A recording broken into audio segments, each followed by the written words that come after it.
why don't you guys tell us a little, just a story about your brand, the Snake Hole. Tell us about that. Go for it. You want to start off? Or? Yeah, I guess we started. How many years ago would we have started this? I mean, the first, I suppose, whisperings of the Snake Holes, like being an art gallery, would have been probably 2012 or something. Around yeah. So a good. Wow, so it's about 10 years ago now. Yeah, and I mean, before we were a clothing label, we were an art gallery, and we both had a background in fashion and graphic design and illustration. We had a little little space out the back of a warehouse in Mornington, and kind of looked a bit like a shipping container. And we used to work out of there and run art shows. We'd kind of clean up all of our studio, move it into the other part of the warehouse, and then run our space as an art gallery. And we kind of opened that up for emerging artists around the place, and anyone who was just, doing some cool stuff and wanted to, have a party and show off their work. So it was pretty low key at the time, and we were just kind of doing our thing, running parties and stuff. And then I think the clothing side of things started up from wanting to do some merch tees for the gallery, and they kind of popped off, and there was a lot of people wanting them, and we just kept building it from like 3 tees to 5, and then introducing fleece, and then fast forward to now, and we've got like a 30 or 40 piece range 4 times a year. So we've just kind of kept building the business up. We've really been taking it serious over the last 5 years, but before then it was a little bit more ad hoc. Like I said, I think the space and the name was probably more like seen as very relaxed and kind of weekends thing. Like Brownie said, we'd have art shows there. We'd also have like bands play there and skate movie premieres and surf movie premieres. So it was really like an event space, and we kind of treated it that way because I don't know if you're very familiar with like the Mornington Peninsula. Are you? No, I can't say. Look, I'm not from around you guys, so. No, so the Mornington Peninsula, like if you don't know it, it's very much like a little bit kind of a retirement central. It's not like a young person's district, you would say, or like a scene. So we wanted something refreshing for our friends in the culture around when we were in our early 20s. And because the closest thing you'd have to go get a train to Melbourne or travel, an hour and a half to Melbourne, and there was nothing really like it. So for us, it was all about bringing that culture and that stuff that we really enjoyed, being on like Smith Street or Chapel Street and checking out the shops and art galleries and stuff like that, and bringing that down to Mornington in a place where it's traditionally like what we always call like landscape paintings and a lot of retirement homes and stuff like that. It wasn't seen as a place that had that kind of scene to it. So, and I suppose like we just wanted to like at least that was the main, reason for us starting the gallery and the space in the first place. Yeah, it was a big driving force for us, and we saw a lot of young people moving away from the peninsula, and we really wanted to contribute to the culture of the place and just do some cool stuff so that one, there was cool things for everyone to do on the weekends, but also like that was where we wanted to be because we grew up surfing and skating and stuff, and we wanted to stick around, so we kind of wanted to build that culture around it as well. So that's great. Where it came from. Yeah, cool. So how did you guys meet? Well, we met at we both were working in a surf shop, and it was called Peninsula Surf, and I still remember like the first week I started, and the manager was like, "Oh man, like there's this other guy, Josh, who's just started as well, and like you guys are like identical," and it's crazy. And like, she was like giving him this big rap, and then, like we finally met each other, and it was kind of like that, like, you know, we were like, we got the same name, and then we figured out we had the same birthday as well. Far out. You believe that? Oh, Yeah, man. you believe that. Yeah, it was kind of that like stepbrothers, like, did we just become best friends kind of That's crazy. moment. Yeah. So it was quite weird, and we've kind of both followed the same career path over the years as well. Like, we've worked in Meant the same to be. companies together, and then, you know, now we're working as business partners. So. I was just thinking that story. We were speaking to voices about the other day. We were working. They used to never really let us work together very often, me and Josh. One of the times, like, one of the managers, we were working down in one of the stores, me and Josh, and like we were quote unquote working, and Right. like we were meant to be there until 5 o'clock, and it got to like 2 p.m. And she's like, "Do you guys just want to knock off for the day and go surfing?" And we were just like, "Oh, yes." And we're leaving, and we're like high fiving, and we're just like, "Oh man, it's like, that was sick." It's like, we actually must have, like, they must have really liked what we were doing. And then we found out the next day, they're like, "You two guys were doing absolutely nothing and were so annoying to everyone, so we just sent you home." Did you get paid for it? Probably not, mate. No way. No. We're on pretty thin ice there when we work together. They used to just send us to like separate parts of the store, and we'd slowly gravitate back to each other. And next minute we were just like, you know, laughing and carrying on. That is hilarious. Oh no, that is so funny. Yeah, look, we all got a friend like that. You just chatterbox. Yeah, absolutely. Yeah, absolutely. Yeah. So look, now you guys are working together on the snake hole. You have a business. What's it like working with your best friend?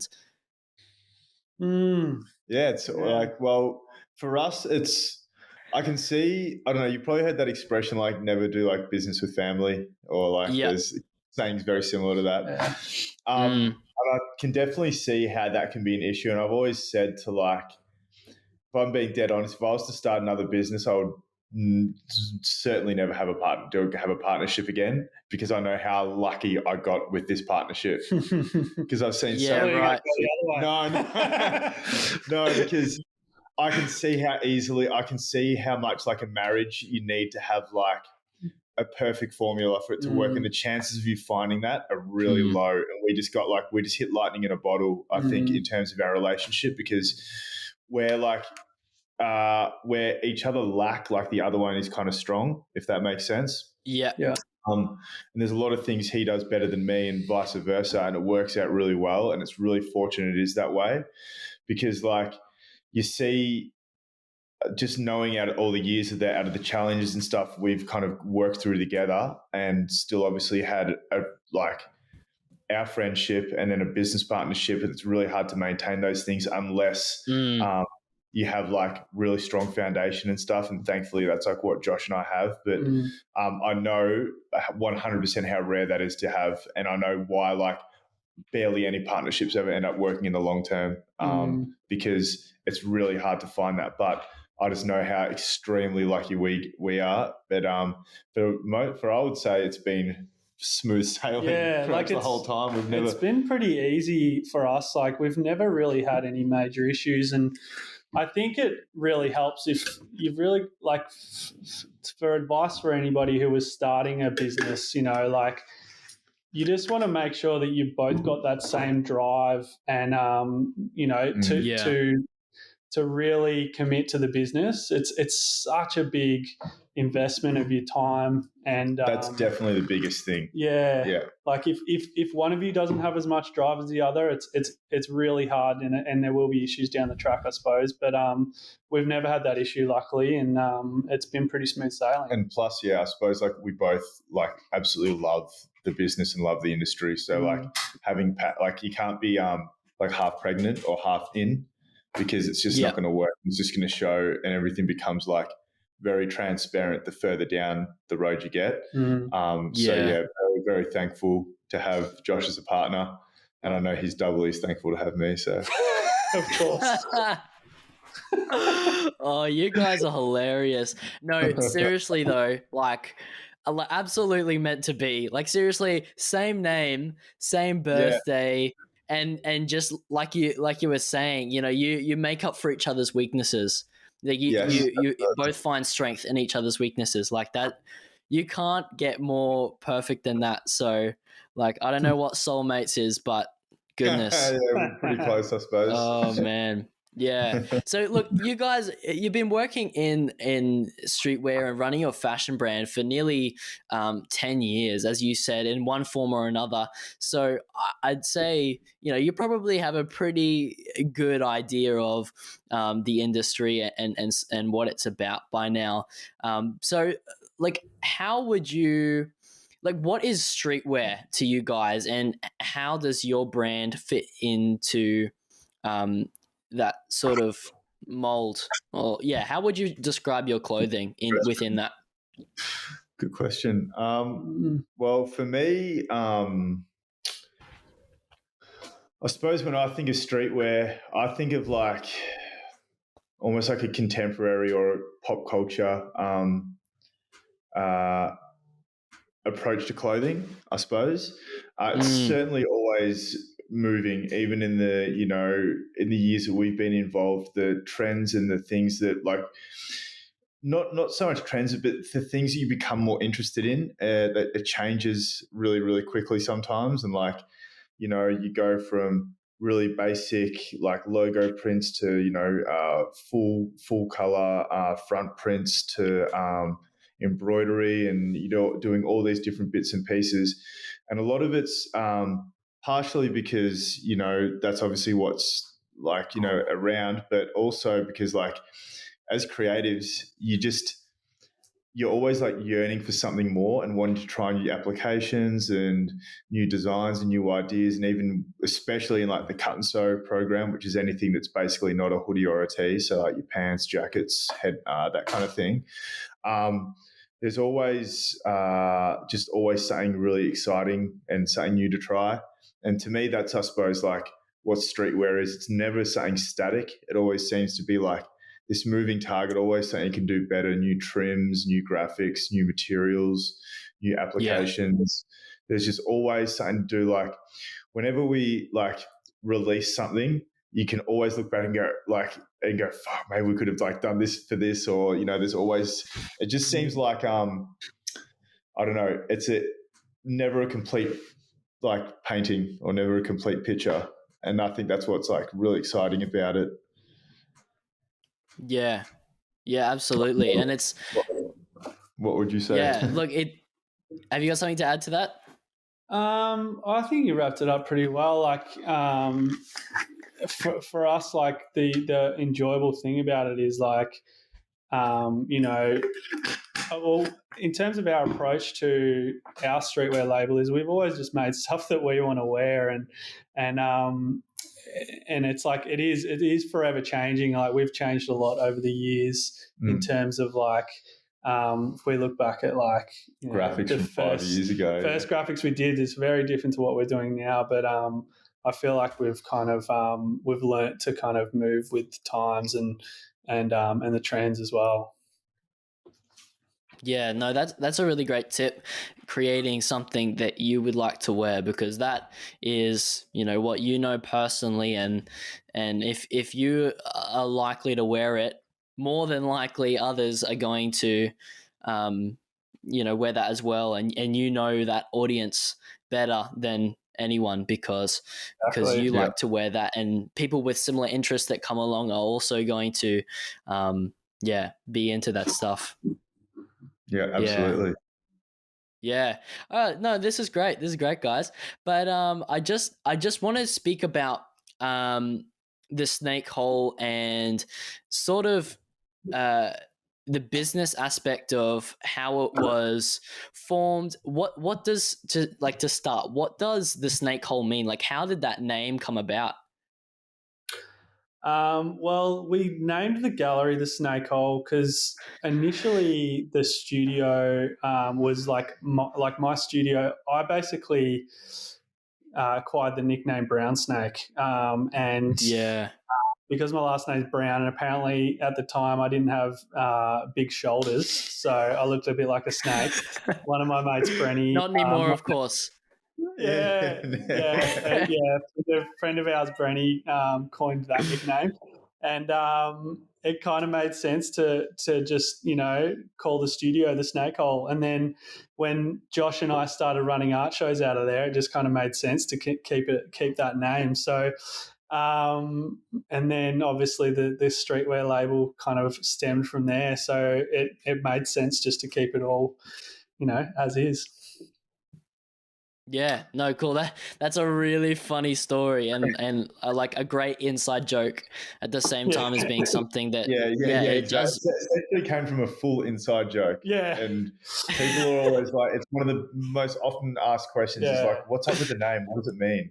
It's pretty obscure. It's literally it's in such an obscure name. It comes from like an inside joke, but it's like it's become one of those names too, where it's like it's very hard. It's a very difficult name to forget because it's like so different. It's seriously, it's a great name, and it's almost funny. It's like comedic, but it works. It looks good on clothes as well. So.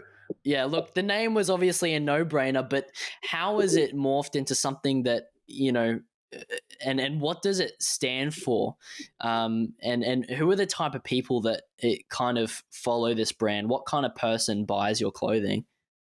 Yeah, so over a few years ago, like we started also using the term like the Snake Hole Visuals Co. And that's because I feel like a lot of our roots, they come from, the art side of things and, moving into fashion. And it was more so based around the visual, in like just basically our business being around like the visual side, whether it's the actual clothes themselves or the content we produce or anything we want to do going forward. Like we kind of wanted to be seen as something that, a brand that offered like visual stimulation in one way or another.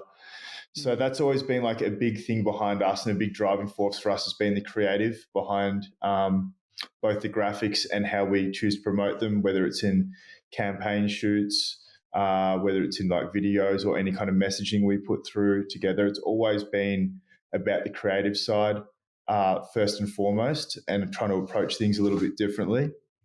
So that's been a huge like ethos behind the brand, is that maintaining that like visual gallery, contemporary kind of approach.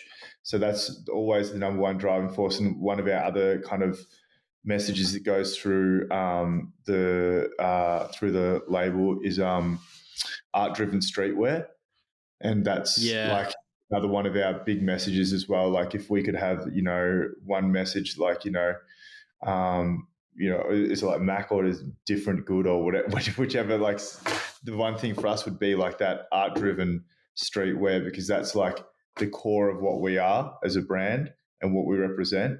And that would definitely be, I would say. Yeah, hit the nail on the head, mate. That's pretty much it. Yeah. Yeah. What was that term you said? Visuals? What was it called? Snake Hole Visuals Co. is kind of like the unofficial name for like how we write things. Like it's on our factory, it says Snake Hole Visuals Co. on the front. I've seen it. Yeah, I've seen that. But can you kind of expand on that?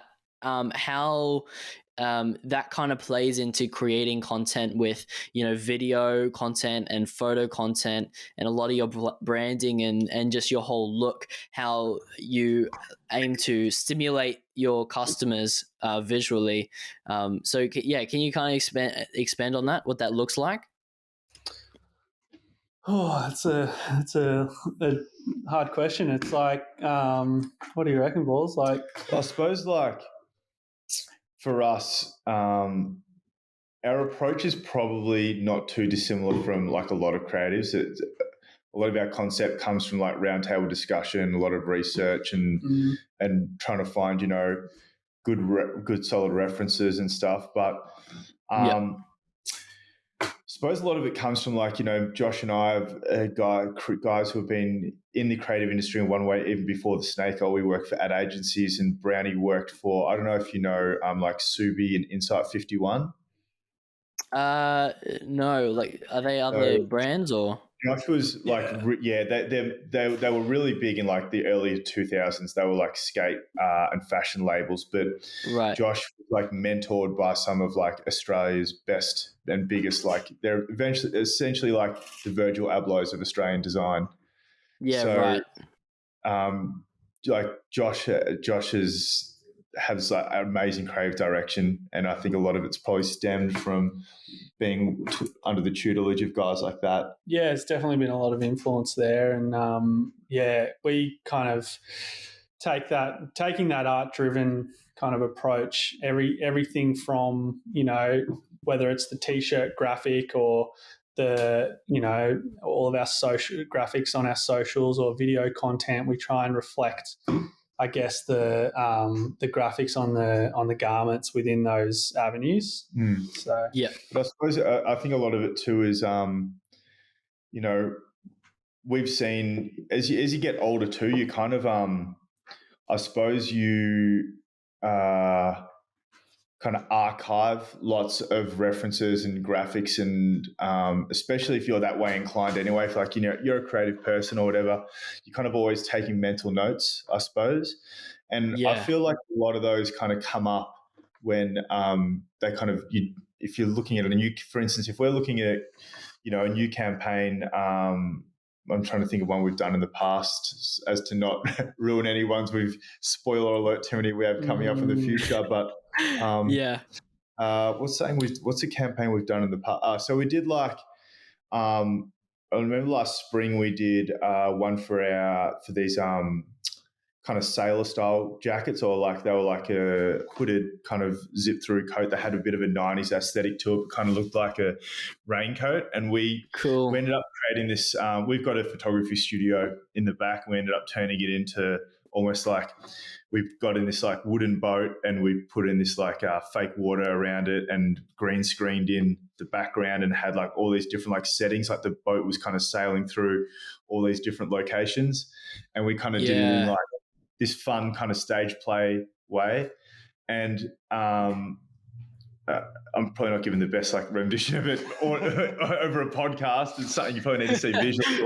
Like, an idea like that, it doesn't come from just like out of nowhere. It's something where like, we're all in it together, but also like being around and just if you would explain that idea to someone who, maybe is just hasn't had many years of experience in the industry or whatever, it's kind of hard to like put it, just, talk it out visually. But when you've spent like a lot of time in the industry, you can kind of like visualize things a lot clearer. And then it gives us the ability to plan and, put things together. And I suppose it's just most of our ideas, they come from just this, like, I suppose, archive of references and, things that we've seen before. And then the good thing is too, we've got a really solid team who are able to help execute on those things as well.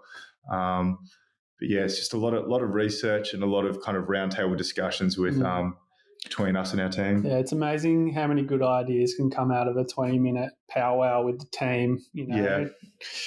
That's always pretty big for us. We always try and get everyone involved during the creative direction process, because the more heads the better in terms of coming up with ideas, and our team's really good in that sense, and everyone kind of contributes to that top level creative stages, and then we kind of filter down the team in terms of like rolling out the assets and the photo shoots and the video and all that kind of thing. And making sure it's achievable. Sometimes your goals are very lofty. Yeah. You got to realise that we aren't. Unfortunately, we're not Nike. We don't have, millions of dollars of ad spend and budgets. We all wish. We all wish. Yeah, exactly. We wish. Yeah. Hey, one day though, yes, absolutely. You never know if it looks like it's going in a good direction. So thanks, mate. Yeah. Well, talk to me a bit about like your guys' background in, you've mentioned a lot about creativity, but more specifically, like, what kind of creative avenues have you guys been a part of before? Did you guys study before, maybe in some of your early days? Yeah, so we both did. What did we do? We both were at TAFE, and I did an advanced diploma of graphic design. Yeah, I did the exact same thing because he was 1 year ahead, and I just like copied whatever he did. So I'm like, "What did you study?" And he's like, "I went to TAFE and did an advanced diploma." And I really just went and signed up for the exact same thing. So I just remember seeing all the, like, because he's a year old. I remember seeing all his, like, the stuff he was doing, just in Photoshop and Illustrator. I'm like, I want to learn how to do that. And he goes, I just did this course. So I'm like, literally went and signed up for the exact same course. No way. Oh my goodness. That was kind of where we started. And then I moved straight into like a digital marketing agency, and I was designing pot and Palmer posters for the local bars and pubs, and it was pretty inspiring work. I met a lot of great people on that job. It was actually a really fun job, but fun people within the business, but the actual work was a little dire. But sure. So I moved on from the pot and Palmer posters to working out at a surf hardware label, and that was actually that was really valuable, and I followed him there too. Yeah, so I worked there for a couple of years, and then we needed to get someone on, and I was like, we'll get meatballs in. So that was a pretty small business as well, and that was really good for the both of us, and I don't think we really realised at the time, but it taught us, both of us, a lot about small business, the different aspects of the business and design and all of that kind production. Of thing. Production, yeah. We were, I remember we would have been early 20s, like 21, 22 or whatever, and we were doing like direct spec work and production work for would have been pretty solid size orders to factories offshore. So we were setting up spec sheets for like labeling and placement, and and it was stuff that like normally that would be one person's job along, like that would be their only job, like spec work, and we were doing it as well with like design, going out, shooting photos, putting these catalogs together to sell the products. We were doing product design as well. So we were designing like tail pads and board bags and leg ropes. Yeah. And then doing the clothing and the merch. Yeah, we had hoods, like jumpers, a small clothing range, which we designed pretty much from start to finish. With almost thinking of it now, there was almost little resistance from anything we wanted to do there as well. Yeah, John was always cool with us to do. Yeah, it was a really good learning curve, that job. Like even like working in advertising and stuff as well, with like magazines and designing ads for mags and stuff. Like that's the beauty of working in a small business. You just, a lot of small businesses are stretched pretty thin, and they need you to kind of expand over a lot of different avenues of the business. And it's a great opportunity to learn, a lot of different roles and just upskill. So I think it was really beneficial, both of us working there. And then after that, I moved on to, I worked at Insight, which Josh touched on before, moved up to Sydney, worked I started off as a knitwear designer there.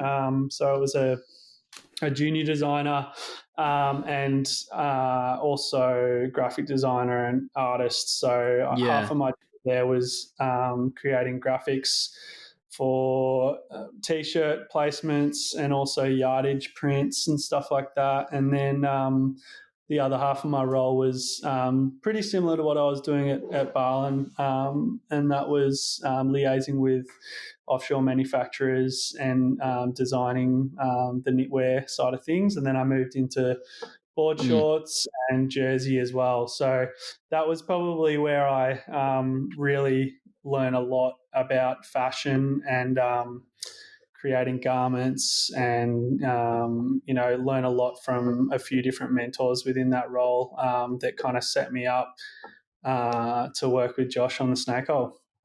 And then, Yeah. What about Wow. you? I suppose so. I finished school when I finished TAFE, so that was like 2.5 year course, and I was very fortunate. I got offered an internship at GPYR, which is George Patterson's Young and Rubicon, which is probably Australia's biggest ad agency. And I Yep. worked there in the finished art department for about a year as a part of like a paid internship program. And that was that was heavily in finished art. So basically, if you ever see like a really finished up product photo or something like that, it was basically all around Photoshop. And like, if you ever see inside a magazine ad where you've got like a really touched up photo, saying that's, selling a product, it was basically around that kind of stuff. So we were working for huge guys. We were doing stuff for BMW and like Carlton Draft and like huge, like massive companies. So that was really good. It was really fast paced. And I enjoyed my time there, but unfortunately, like I was one of the first designers in, and they lost one of their biggest clients at the time, which was the Australian Defence Force, out of all people. And they ended up losing them as a client. They ended up having to lay off about 40% of the finished art department. And unfortunately, being the young buck, I was one of the first on the chopping block. Oh, so tough. I was out. Yeah, I was out, but and I was pretty shattered at the time because I thought like I really wanted to work in like amongst an ad agency.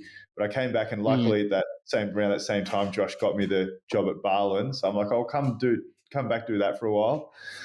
And then Josh ended up leaving Barlin and going to Insight, so I was kind of just left running the show at ended up being there for about 2.5 years or something. And then I wanted a taste of ad agency life again. I thought I wanted to be a corporate monkey running on the hamster wheel. So I went back into Melbourne and got a job at another creative agency, specialising though mainly in like product design. But I was working in the art department for them. So basically doing the same kind of thing, finished art, product photography, and then finding ways to like market the product. And I worked there for about 18 months, and every morning I figured out that I wanted, I tell you what, we used to work in this office, and there was this, it was across the road from this apartment, and this is when you know you hate your job. There was this chick that she would hang laundry up on her balcony, and I remember just going, oh man, I wish I was at home hanging laundry up and not sitting in this studio. I didn't mind the people in the studio, but like Josh kind of had touched on earlier, I just like the work wasn't inspiring me. But to be honest with you, I probably worked with one of the most creative, like the most talented people I'd ever known in my life.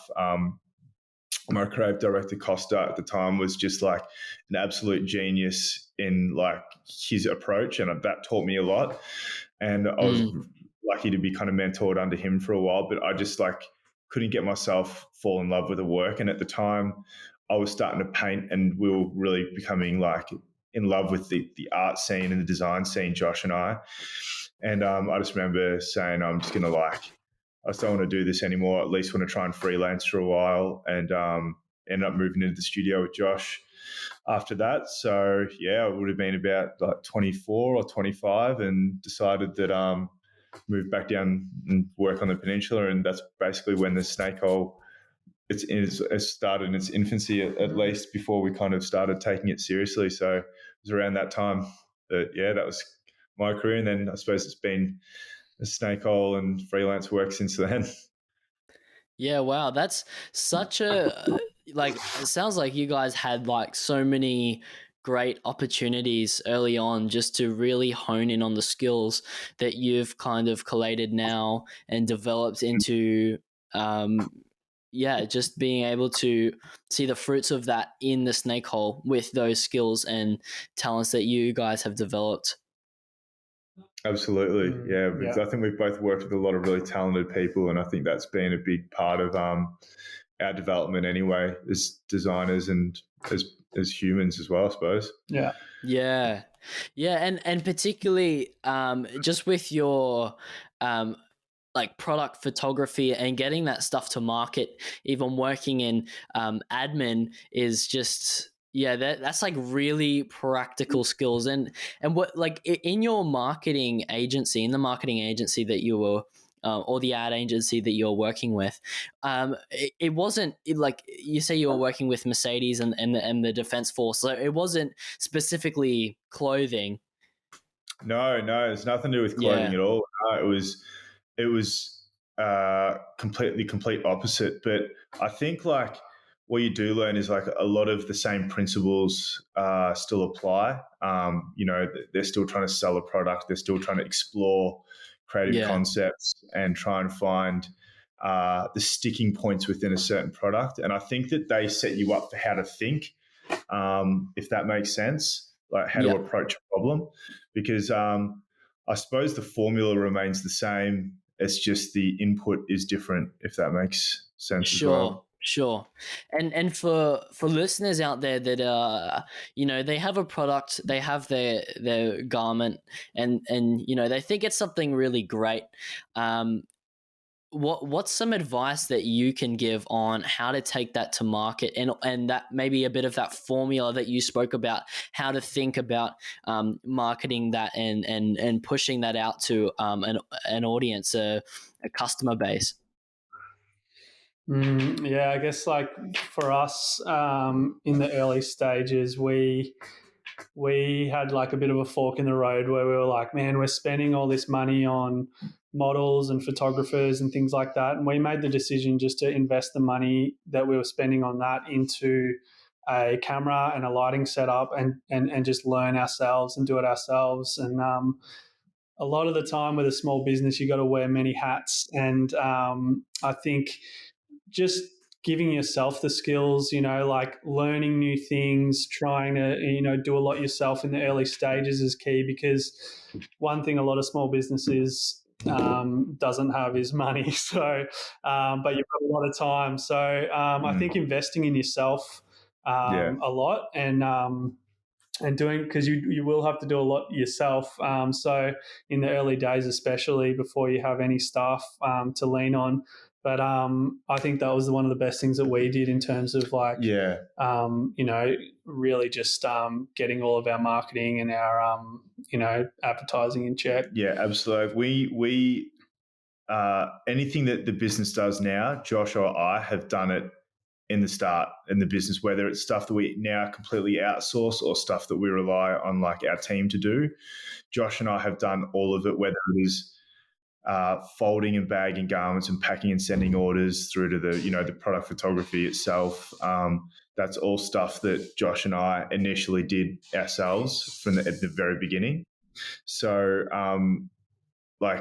I think it's really important that anyone who starts a business or runs a clothing label does all that stuff in the beginning, despite if they don't like it or they don't think they're good at it. I think you should still learn it as well, because then also when you do have someone who can come in there and help you, you can set the process, you know what it is, because if you don't have any idea, they can just come in and run it. You're not going to know if it's a good job or not.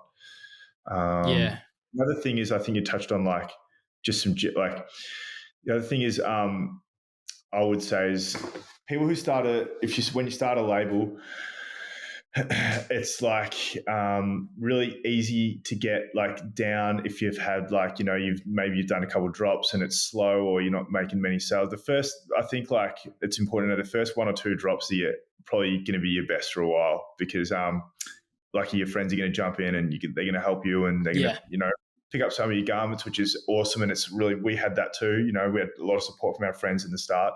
But number two is like, just don't get discouraged by drop 3, 4, 5, 6, that it's slower and not as big as drop 1 or 2, because you had that support. Because that's where you see a lot of companies, they quit after that. But I think that if you're consistent and you grind through and you keep putting up content and you kind of do your best to look at the metrics, even if there isn't a lot of them at the time, like, look at those good performing, Instagram posts or which products are selling well, and see how you can redevelop them or reskin them to do well. But don't get like, the main thing is like, it's such a thing. It's like the first drop, everyone's like, oh, that was what I did on the first drop. I can't wait for the second or the third. It is a big high at the start, and then it'll be a drop off, and then it'll slowly over time. But the main thing is just seriously being consistent and just like committing to releasing something or doing something. Because the other thing is a lot of brands, they're not consistent enough with their drops. They drop something and then nothing comes out for 5 or 6 months. And like 5 or 6 months in fashion is like, you may as well not drop something for 2 years, honestly. Yeah. That's just the way it is. It's an eternity. Just so fast. It's so fast. Yeah. Yeah. So what's a good amount of time between drops? Well, yeah, we're still. That's a good question. It's an age-old question, isn't it? I mean, we do quite frequent drops. Usually ours are about 2 weeks apart, sometimes 1 week apart. But we started off doing, like winter and summer, 2 drops a year. Yeah. And have slowly kind of built up to the point where we're just constantly dropping new garments. And it's just a great way to keep everything fresh for our customers and exciting, I suppose. But if you're a new brand, if you can aim to put something out every 6 to 8 weeks at the start, and you're consistent with that every second month, whether it's just one new t-shirt or whatever, I think that's like a really good goal and an achievable one too. I think that would be like the first bit of advice I would say is like try, like if you're doing it every 3 months, that's not enough. That's just not enough. But I would say like if you can focus on, and obviously if you can do more than once every 8 weeks, but like I realize that cash flow can be a thing, like it gets a little bit hard. But like I think that if you're starting out and you're in your first like 10 drops and you can do something every 6 to 8 weeks, find a way to do that. I reckon that would be like, even if it's not an actual drop, but like a new campaign for the current clothes that you've got, like, okay, well, we didn't move as much, so let's try and find a new way to like put a refreshing look on it. That would be like my advice. But just constantly having something fresh for people to look at would be really important, I would say. One thing we kind of didn't really nail at the start was just getting ahead. We found that like for the first few years we were running the label, we were just always chasing our tail, trying to get ahead in terms of like a timeline for drops. So like, if you're starting a label, it'd be great before you even launch the brand to like have product ready to go for even like a 10-week period so that you're ahead. It's always like in fashion, it's always good to be, at least, I mean, if you can, at least 6 months ahead. But at the start, when you only got a few products that you're putting out there, just getting a little bit ahead so that you've got some breathing room and you're not chasing your tail, because once you fall behind, it's even harder. You've got to kind of, there's been so many ranges where we've had to design 2 collections at once just to get back on top of our production and make sure that, our stock's going to arrive on time or there's going to be no room for error or anything like that. So that was a pretty big one for us, a big learning curve at the start. There's been many. Yeah. No, and that was, I really like what you said before about how at the start, everyone, all your friends and family, they all buy your clothing on the first and second drop, but then it kind of really takes a dip before coming up then. But I think that point when it's coming up again, that's when you know who your real customers are. And that's when you're gaining those real customers, because they're the people. It's not just supporting you because they like you, and those people are going to stick around and they're good. But the people that are really going to be loyal to a brand are the people that support the idea and the message that brand upholds. And that's at that point when it's on the rise again is I think really the point when like you see those customers coming through again. And the other thing is, sorry, you go. I was going to say one of the most exciting parts of our label, like probably about 3 or 4 years in, and we had our warehouse sale, and I remember like looking at Meatballs and just saying like, do you know anyone here? Like we like that realization that like these are no longer our mates, these are like real customers who like our brand. And that was a really, really enlightening moment. And that was exciting because we could then kind of, we came to the realization that we were starting a brand that people wanted, and it wasn't no longer, our friends just trying to support us. So that's cool. Yeah. No, that's such a great feeling. I'm so glad that you guys have reached that point. And that was, you said 5 years in. I mean, you're beyond that now. So that's like, that's really encouraging. Hey, that's really encouraging. Yeah. So, but with, I suppose when brands are wanting to drop every, every few weeks, like you're saying, and well, at least more than, once every 6 months. And even then, creating content around that is essential. It's essential to building hype. It's essential to creating awareness around the product that's going to be made available to a customer base. So, creating content for that is really, really expensive. And I know you, Josh, or Meatballs, you have a bit of history in product photography and that. But I think today more than ever, it's going towards, particularly in social media, it's going towards video. And you see statistics like 80% of social media platforms are just video content now. And I don't know how accurate that is, but it does say something that it is getting more and more important to create not only just static, but something that's engaging and visual in that way and that tells a story. And that can be expensive. And like you're saying, that the one thing that brands lack more than anything is money. And so, hiring videographers and photographers and these types of people that do strategy for video, it's really, really expensive.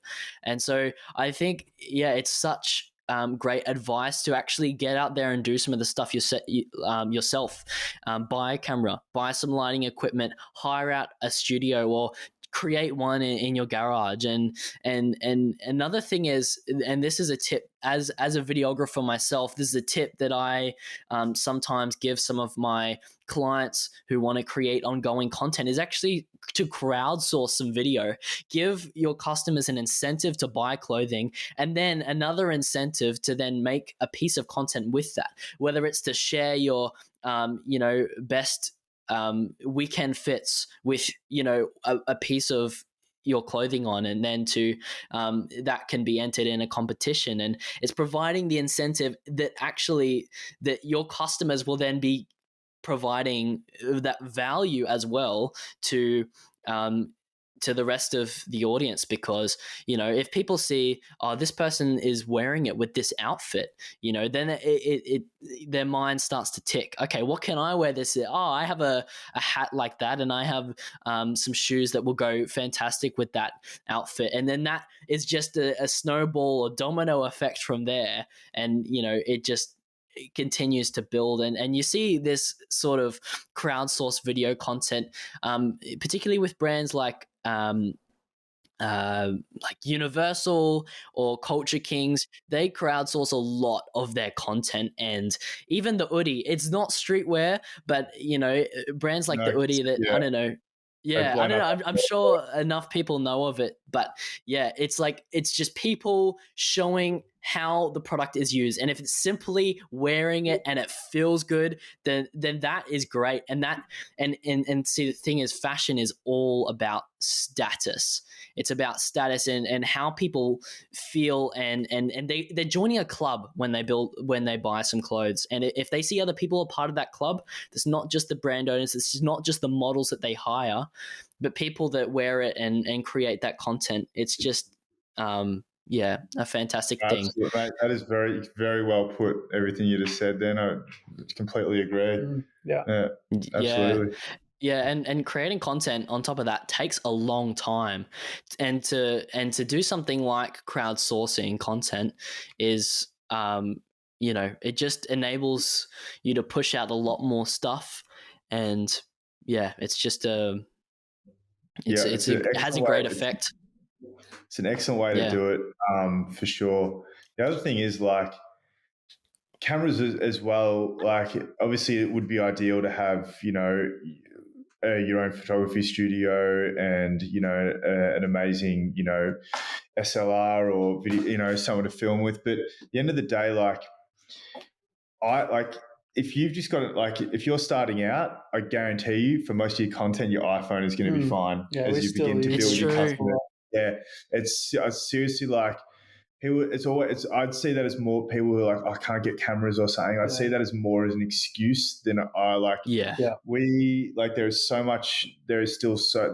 much accessibility now in creating semi-decent content as to high quality content with an iPhone, whether it's you can clean a lot of the footage up in post or finding really cool environments to shoot in or whatever. A lot of the time I've never seen really a campaign where I'm like, oh, thank God that was shot with an amazing video. Yeah. It's more about, it's more about the environment and the feel you can create with the clothing than it is about the creating hardware a story as well.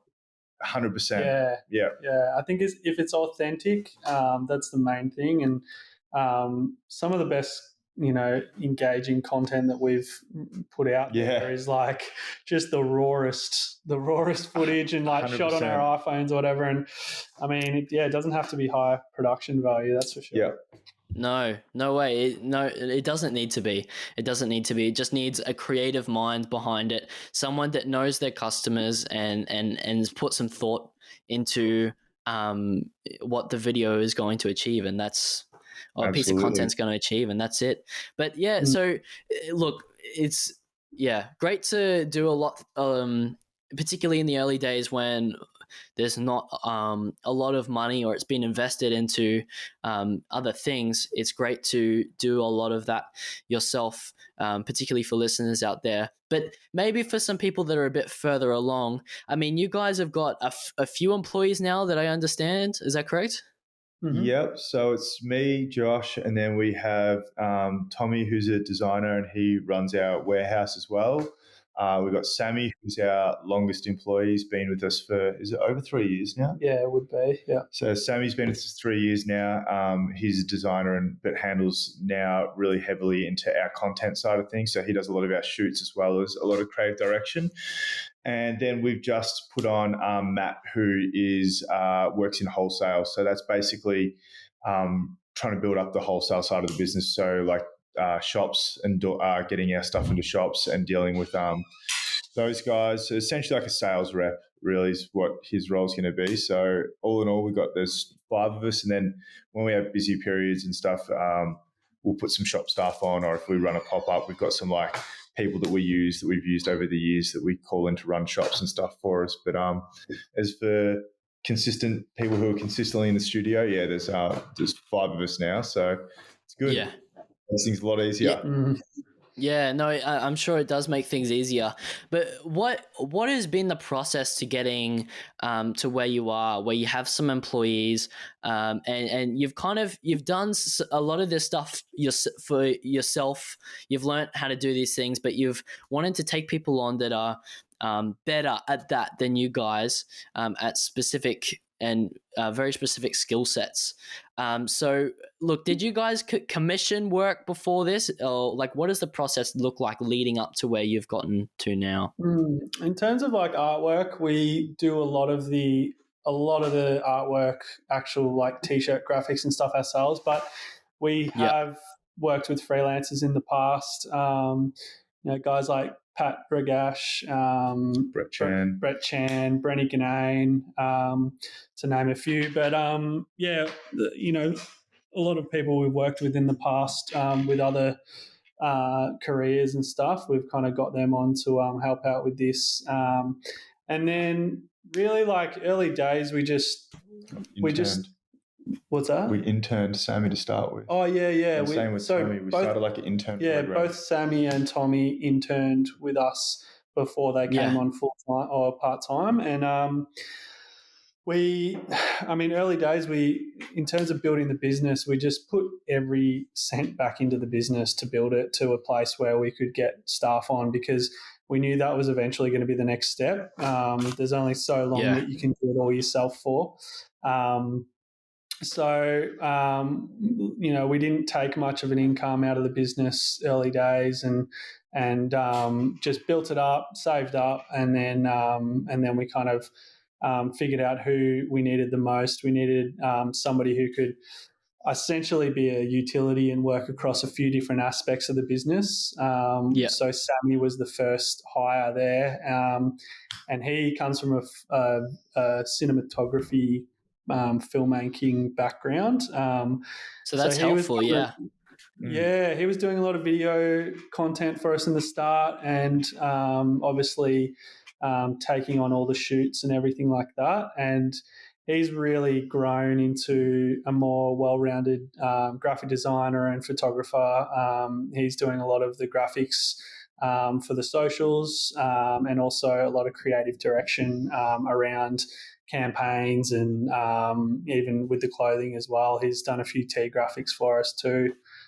So in terms of building up the staff, we really started with someone who could really, do a lot for us. And we trained him up and invested a lot of time in training him up in a few different areas. So as much as we needed someone who was specific to content creation, we kind of spread him around the business, kind of like what we did at Barlin, and just many different aspects. And now we're doing the same with Tommy as well. He comes from more graphic design background, and we're kind of doing the opposite. We're teaching him a bit of the photography stuff so we can take some of the load off Sammy. Yeah, I would say in terms of like advice, if you're like on the edge of like, I can't do all this myself now and I've been doing it for a while and I'm drowning, the first thing I would say is like, see if you can find someone to intern for you. There'll always be like a hungry, someone who's keen about the industry. Even if you're at that point, I'm assuming you've probably got a brand that has a little bit of a following and you're selling some products semi-regularly. So I'm sure if you put like the bat signal out in your story and say, hey, I'm looking for an intern, you would get some offers. And maybe it's like you set something up and you go, okay, so this is what the role is going to be. Maybe it's, over the next 6 months, you'll do even if you just do a day a week. And that way, it'll just mean you have to be organized and make sure your tasks are prioritized for that day. And it will also mean it is the first few months will be more of a bit of a drainer on your time as you set someone up and you kind of explain how you want them to work and how your business functions and stuff like that. It's not like one of those things where, I just got someone in and now my workload's been reduced. It actually is the opposite for a while as you teach them up. But like anything, you'll get out what you put in. If it's garbage in, it's garbage out. So if you just sit them in front of a desk and have them doing nothing, then you're not going to get any results. But if you invest time into people, you'll always get like a much, much better result down the road. And we're seeing that with our staff now, with Sammy and with Tommy. They're both able to kind of come into work. They know what needs to be done and they take it and run with it. And they both do a really good job. But I would say for anyone who's starting out, see if you can get an intern, raise them, pass on some knowledge. It's also really rewarding for yourself as well. And if that's going well, then maybe you can look at them and go, okay, cool, let's just put you on a day a week, and maybe you can figure out a wage for them, and then just kind of factor that into your pricing and everything else you need to pay for. And then if that's going well, you can one for a second day and a third day. And I would just build them up. I would just build it up over time. If I was just starting out with the first employer, I wouldn't just, unless you were growing like crazy, I certainly wouldn't go and put a bunch of people on full time. I'd just start with one and just get them going part time, because usually they're going to be young guys are probably at uni or something anyway, that probably only have a day or two a week anyway. So I would start there, I would say. Yeah, no, that's good. Building up, I think, is a really important thing in anything you do. And I commission people every now and then for, some work that I need to pass on. But I suppose it goes from, commissioning to then, like you said, just hiring someone a few days a week to, eventually. Yeah, exactly. Just laying that on very slowly as that person also builds in their skill set. If they don't already have that, or still developing that. But yeah, no, that's really great advice for people for some listeners that are looking at hiring people. But just another thing on that, do you have a sort of criteria or something maybe you've not really thought about, but even subconsciously to do with hiring people? Yeah, absolutely. The number one thing, and it's not even close. I know exactly what you're going to say. Is like passion. Yeah. Right. Passion. Because it can't be taught. Right. Passion and the ability to be what is it when you just go and do something without being told? What's that called again? Initiative. Yeah. So passion and initiative. Diligence. They actually had this chart I saw a while ago, and it was for like like SEAL Team 6, which is like the top of the top Navy SEAL guys, and they had the chart where it goes, what makes the perfect like person to become go on SEAL Team 6, and they had one thing that said like the ability to do a task really well, and then they had one thing that was like honesty and like integrity and passion, and almost all of them would rather take someone who had a slightly less ability to do a task really well, but were much higher up in the integrity and like the initiative stage than someone who's going to be low in that. And because what you end up with is like skills and stuff like that, they can be taught. Like whether you're good at InDesign or Photoshop or Illustrator and stuff, that stuff can be taught over time. But what you can't teach is someone how to turn up, have some of their own ideas, and really be there as a part of the business. And it's like not even close. Like I'd much rather take someone low on the skill side of things, but high on the ability to want to learn, rather than the other person who's going to like maybe get the job done, but not really care too much about the outcome. They've got the technical skills, but it's like, you kind of have to push them along and stuff like that. That's about character. Yeah. What about you? Yeah, I mean, all of our staff were customers before they were employees. So that was a big plus. They knew the brand well, and they knew our aesthetic. They, loved the clothing, and I think that was a big factor. Because that's also something that, I mean, you can teach it, but it's one of those things. Like if they're already in love with the brand, then you've already got that passion and that motivation to do well. So that was a big one for us. And what Meatball said, I think it's skill sets, something that you can teach. But, the guys who work with us have got that drive and that motivation, and that's been a big factor. Yeah. And the thing is, when hiring people that I suppose you already know because you see them in your invoice and their mailing address all the time as well, you already know they're the people, like you said, they know the brand, but they're also the type of people that can relate to other customers really well. And that's something, that's the human element you need when having employees and things, because if you can't relate in a really human way, then no one's going to be able to connect with the brand and even on a just an admin level when taking customer support, when sorting out orders, and when creating designs. Being able to relate to an audience is essential because being able to know them and know what their interests and what they like, because you know yourself, is such a position of power. Absolutely, man. Couldn't agree more. Yeah. And I just want to say to listeners, encourage them, whoever, you may not be at a point where you're ready to hire someone, because it does cost a lot. Even to commission work, that does cost a lot. But there is a lot and many things that many skills that you can learn at a base level, or even find creative ways to get them done. Creating processes and I hire an ice cream to fulfill my sweet tooth, or fulfill my sweet tooth, or I even hire a sales funnel to save me time in understanding my client and not wasting time on other tasks that aren't important and creating that direction. You can hire other processes that aren't people. It doesn't have to be, like pouring out tons and tons of money into someone else's wage, because would you say that is the biggest expense in your business, or is there something else? Yeah, it would be for sure. Apart from obviously in terms of like operational costs, like cost of goods, like being the garments, the second biggest cost would be the way, like wages, superannuation, everything that goes. People also have the biggest impact.